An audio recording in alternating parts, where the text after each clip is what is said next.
दोस्तों नमस्कार। दोस्तों आपके अपने इस YouTube चैनल के ऊपर आप सभी का स्वागत।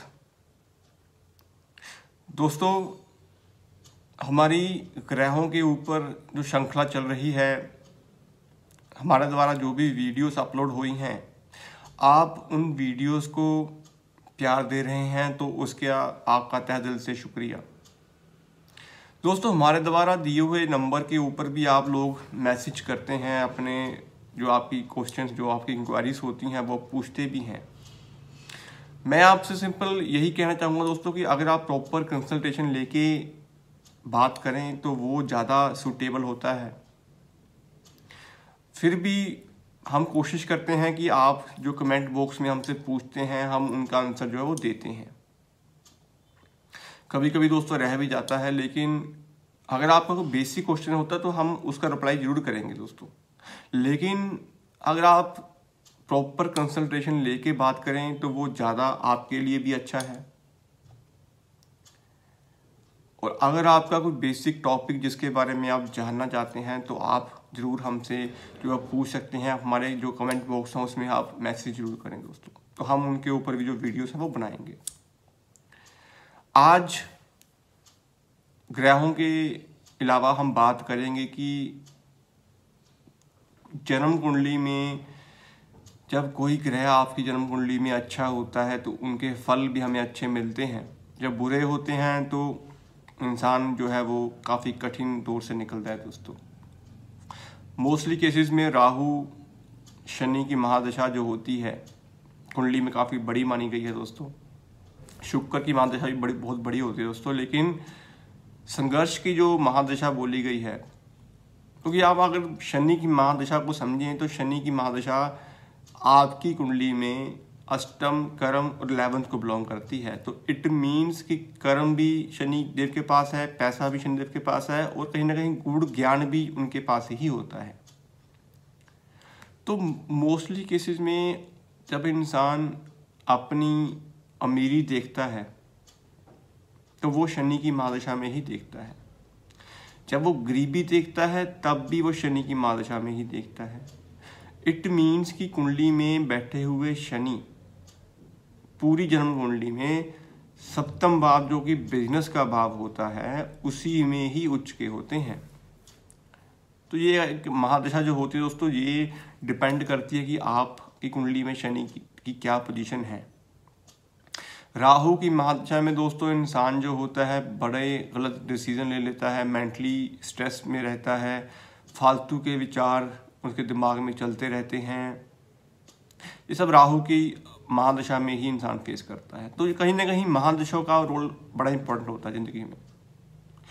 बात ग्रहों के ऊपर थी दोस्तों, तो ग्रहों में हम अगर बात करें कि हम सभी का भला करते हैं दोस्तों। हम अपने आप में चतुर चालाक भी होते हैं, बिजनेस करने के लिए बुद्धि जो चाहिए होती है इंसान के पास वो भी बड़ी ज़रूरी होती है। लेकिन ग्रहों में इंसान जो होता है दोस्तों अपने कर्म जो है अपने ग्रहों के अकॉर्डिंग ही जो है वो अडॉप्ट कर लेता है। जब उसकी कुंडली में महादशा चेंज होती है तो इंसान जो होता है वो अर्श से फर्श तक का सफ़र देखता है, जब अगर कोई बुरी महादशा उसको लग जाए। दोस्तों कुंडली में हमेशा आपको इस बात का ध्यान होना चाहिए कि आपको उपाय किस ग्रह के करने चाहिए। आप अपने हाथों में स्टोन्स भी दोस्तों पहन लेते हैं तो वो भी कहीं ना कहीं ग्रहों को एक्टिवेशन का काम ही करते हैं। लेकिन अगर कुंडली में आपके ग्रह अच्छे हैं, उच्च के हैं, तो आपको कभी भी उन चीज़ों का दान नहीं करना चाहिए। अब अगर दोस्तों मैं ये बोलूँ कि शनिदेव कुंडली के सप्तम भाव में उच्च के होते हैं, अब सप्तम भाव शनि का उच्चतम भाव है, तो अगर आपका व्यापार भी शनि का है, लोहे का है, सरिये का है, किसी भी चीज़ का आप व्यापार करते हैं शनि के रिगार्डिंग जो लेबर वर्क होता है, तो वहाँ पे अगर आप शनि के दान करने शुरू कर दोगे तो जो शनि आपको लाखों की इनकम देने के लिए आए हुए थे वो आपके व्यापार को धीरे धीरे कम करना शुरू कर देंगे। जो एक शनि की आपके अंदर एनर्जी थी, एक प्रैक्टिकलनेस थी, वो कई धीरे धीरे उसमें से कमी आनी शुरू हो जाएगी। तो सूर्य लगन में उच्च के हैं, शनि सप्तम में उच्च के हैं, गुरु फोर्थ में उच्च के हैं और मंगल 10वें भाव में उच्च के हैं। तो कभी भी अपने उच्च ग्रहों के दान बिल्कुल ना करें। और दोस्तों हर एक ग्रह जो होता है वो कहीं ना कहीं कारक चीज़ों को बिलोंग करता है। अब अगर हम आपके सेहत की बात करते हैं तो कुंडली में बैठे हुए सूर्य को जरूर देखें। सूर्य देव अगर सरकारी नौकरी भी देते हैं तो सेहत के स्वामी जो है वो भी सूर्य देव ही हैं। लगन, लगनेश, ये तो इम्पोर्टेंट होते ही हैं, लेकिन कारक आपकी जड़ है दोस्तों। कुंडली में अगर कारक अच्छे ना हुए तो आपको समस्याएं जो है वो रहेंगी ही रहेंगी। अब दोस्तों सूर्य कुंडली में अष्टम में हो, छठे में हो, द्वादश में हो, तो कहीं ना कहीं इंसान का जो सेहत है वो कहीं ना कहीं वीक रहती है दोस्तों। इसी तरह दोस्तों अगर हम पैसे की बात करते हैं, मैं सेविंग की बात नहीं कर रहा, मैं लिक्विड कैश की बात कर रहा हूँ, जो डेली बेसिस पे हमें पैसा चाहिए होता है। तो लिक्विड कैश जो है वो चंद्रमा के पास है। अगर कुंडली में चंद्रमा आपके राहु के साथ, केतु के साथ, शनि के साथ पीड़ित है तो आप कर्जा लेंगे और कर्जे के ऊपर कर्जा बढ़ता जाएगा दोस्तों, क्योंकि चंद्रमा क्या है, लिक्विड कैश है। अब पैसा तो आपको चाहिए, लेकिन चंद्रमा खुद पीड़ित है केतु, शनि और राहु के साथ। अब कौन से भाव में पीड़ित है, उस भाव की अकॉर्डिंग ही आपका मन होगा। तो इन चीज़ों को आप जरूर समझें। कुंडली में बिजनेस करने के लिए जो बुद्धि चाहिए होती है दोस्तों, वो बुध देव के पास है। अब अगर बुध अच्छे ग्रहों के साथ हो, मीन्स की बुद्धि और चालाकी, शनि और बुध इकट्ठे होंगे तो इंसान बड़ा चतुर, चालाक, मैनेजमेंट स्किल, चीज़ों को हैंडल करने की शक्ति, पावर, माइंड, सब कुछ होगा ऐसे जातक के पास। लेकिन अगर वही बुध कुंडली में द्वादश में हो, अष्टम में हो, राहु के साथ पीड़ित हो, तो आप जितने मर्जी बिजनेस कर रहे हैं दोस्तों, आपको फल मिलेगा ही नहीं। नुकसान के ऊपर नुकसान आप देखते चले जाओगे। तो इन चीज़ों को भी आप जरूर समझें दोस्तों। इसी तरह मंगल कुंडली में आपका भाई भी है, भाईचारा भी है, आपके मित्र भी हैं, सहयोगी भी हैं, मंगल कार्य भी है। अब अगर कुंडली में मंगल नीच के हों, मंगल अष्टम में हो, फोर्थ में हो, मंगल केतु के साथ पीड़ित हों, मंगल बुध के साथ बैठे हुए हों, तो यारी दोस्ती आपको खराब करेगी दोस्तों। आपको दोस्त इतने अच्छे नहीं मिलेंगे, आपको लूटने वाले मिलेंगे, आपकी संगति खराब होनी शुरू हो जाएगी बच्चों की। तो मंगल को पर्टिकुलर आप जरूर देखें। ऐसा नहीं होता कि हमें ग्रह किस भाव के हमें फल दे रहे हैं, लेकिन हमें कारक भाव को देखना भी उतना ही जरूरी होता है दोस्तों। शुक्र आपकी गृहस्थी है, शादी हो तो जिंदगी है, संसारिक सुख है, भोग विलास है। शुक्र कपड़े हैं, ऐशोफ्रस्ती है, घूमना फिरना, ऐश प्रस्ती, सब शुक्र है। अब अगर कुंडली में शुक्र नीच के हों, ऐश तो आप करेंगे लेकिन फटे हाल रहेंगे, कपड़े फटे मिलेंगे, नहाएंगे नहीं, ठीक है ना दोस्तों। तो शुक्र नीच के हैं। अगर संसारिक सुख नहीं मिल रहा, घूमना फिरना नहीं मिल रहा, मतलब कि आपके शरीर में वो जोश नहीं रहा दोस्तों, तो कुंडली में बैठे हुए शुक्र को देखें, शुक्र के उपाय करें, बॉडी में जोश आना शुरू हो जाएगा दोस्तों आपके। इसी तरह दोस्तों बृहस्पति देव, देवों के देव, कुंडली में 5 भावों को बिलोंग करते हैं, 2, 5, 9, 11 और 12। अब बृहस्पति के पास तो दोस्तों धन भी है, दूसरा भाव। बृहस्पति देव के पास पंचम भाव भी है, आपकी संतान भी उनकी उन्हीं को बिलोंग करती है। 9th हाउस भाग्य है, 11वां पैसा है, 12वां धर्म कर्म के खर्च है। तो कुंडली में अगर आपको कहीं में भी समस्याएं दिखी, भाग्य साथ नहीं दे रहा, बच्चे नहीं हो रहे, धन रुक नहीं रहा, जुड़ नहीं रहा, तो कुंडली में बैठे हुए बृहस्पति देव को पकड़ें।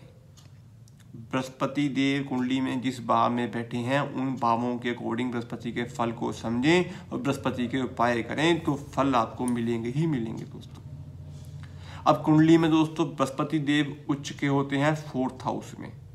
4th हाउस कुंडली में नॉर्थ ईस्ट अगर आप देखें, चंद्रमा का घर है दोस्तों, तो वहाँ पे आप कुछ ना कुछ जो चीज़ें हैं वो रख सकते हैं दोस्तों। बृहस्पति की जो चने की दाल जिसको हम बोलते हैं, वो आप मंदिर में देते रहें, दूसरा बाबा का एक्टिव होता रहेगा। हल्दी से स्नान करना शुरू कर दें पानी के साथ, तो उस एनर्जी को अडॉप्ट करें। तो दोस्तों आगे की श्रृंखला में राहु की बात है, तो राहु तो 12वां भाव है पूरी कुंडली में। राहु केतु छठा और 12वें को बिलोंग करते हैं, एक्सिस के ऊपर बैठते हैं। तो 12वां खर्च, अब बृहस्पति बरकत है, तो बृहस्पति यानी कि थाली में जो छेद होता है वो छेद का जो सिस्टम है वो राहु का है। तो राहु क्या है, जुड़ा जुड़ाया धन मिनटों में खाली। कब होगा, जब दूसरे भाव में राहु देव बैठते हैं। बृहस्पति खराब हो, राहु दूसरे भाव में हो। अब दूसरा भाव बृहस्पति का भाव है, वहां पे राहु देव आके बैठेंगे, हाथी आके बैठेगा दोस्तों, कहीं ना कहीं खर्चे भी आपके बढ़ जाएंगे। तो कुंडली में राहु बिजली है, धुआं है, खर्चा है, तो राहु को जरूर देखें कि आपकी कुंडली में राहु कौन से भाव में है दोस्तों। अष्टम में तो है, अष्टम में क्या है, अष्टम में खर्चे हैं, लड़ाई झगड़े हैं, आपके कोर्ट केस हैं। 9th में भाग्य की वृद्धि को रोकने का काम करते हैं। कर्म भाव में आपके कर्म को हिलजुल का काम करते हैं, ट्रैक्शन जो है वो चेंज कर देते हैं। 11th में पैसे की लालसा बढ़ा देंगे, लेकिन पैसा दो नंबर से आता है, उसकी लालसा आपकी बढ़ जाएगी दोस्तों। 12वां तो वैसे ही खर्च दोस्तों, लगन आपका दिमाग के ऊपर बैठे हुए राहु हैं, बुद्धि विचार सब चलते रहेंगे, इम्प्लीमेंट कुछ नहीं होगा। नौकरी छोड़ दोगे, नौकरी मिलेगी नहीं, इल्ज़ाम लगते जाएंगे, एलिगेशन चलते जाएंगे, सेहत ठीक नहीं रहेगी। तो इन चीज़ों को सब राहु देव ही ऑपरेट करते हैं। तो इसी तरह दोस्तों सभी ग्रहों की अपनी अपनी विडंबना होती है। आपको ये पता होना चाहिए कि आपकी कुंडली में कौन सा भाव एक्टिव है, कौन सा ग्रह एक्टिव है, किस बात की समस्या है। ऐसा नहीं होता कि आपने 9 के 9 ग्रहों के उपाय करने होते हैं। हर ग्रह आपको कुछ देने के लिए ही आया हुआ होता है, लेकिन उनमें से कुछ ग्रह ऐसे होते हैं कि जिनके बिना लाइफ जो है वो चल नहीं सकती। मीन्स जैसे कि आपकी बुद्धि, अगर आपकी बुद्धि ठीक होगी तो बुध देव कुंडली में देखें कि बुध अष्टम में तो नहीं, बुध द्वादश में तो नहीं, बुध आपके कहीं कहीं नीच के तो नहीं हो रहे, राहु के साथ दृष्टि संबंध तो नहीं है। पैसों की बात करेंगे तो बृहस्पति को देखें, बरकत को देखें। तो इन ग्रहों की युतियों को समझ के ही आप उपाय करते रहें दोस्तों, तो आपको फल अच्छे मिलते जाएंगे। दोस्तों ये एक छोटी सी मैंने टॉपिक, थोड़ी सी विवेचना आपके साथ की है। उम्मीद करता हूँ आपको इस वीडियो से कुछ ना कुछ नॉलेज, कुछ ना कुछ मिला होगा सीखने को भी। तो बात राहु की करेंगे आने वाली सीरीज में। और अगर आपका कोई बेसिक टॉपिक जिसके बारे में आप जानना चाहते हैं तो आप कमेंट बॉक्स में जरूर पूछें। मैं फिर आपसे यही गुजारिश करूंगा कि अगर आप इस चैनल के ऊपर नए हैं तो आप इस चैनल को जरूर प्यार दें, सपोर्ट करें, तो आप लोगों की सुविधा के लिए हम लाइव सेशन जो है वो अब शुरू कर पाएं। क्योंकि अगर आप इस चैनल को सपोर्ट करेंगे दोस्तों, सब्सक्राइब करेंगे, तभी हम आगे जो है वो प्रोसीड कर पाएंगे। तो विनम्रता आपसे बेनती है कि आप वीडियो को जब तक देखते हैं तो प्लीज़ सब्सक्राइब भी जरूर कर लें। और जो साथ में एक नोटिफिकेशन का बटन होता है दोस्तों, आप उसको भी प्रेस करें, क्योंकि जब हम कोई वीडियो अपलोड करेंगे तो आपको उसकी नोटिफिकेशन मिल जाएगी। तो दोस्तों आज के लिए इतना ही। आप सभी का शुक्रिया, धन्यवाद दोस्तों।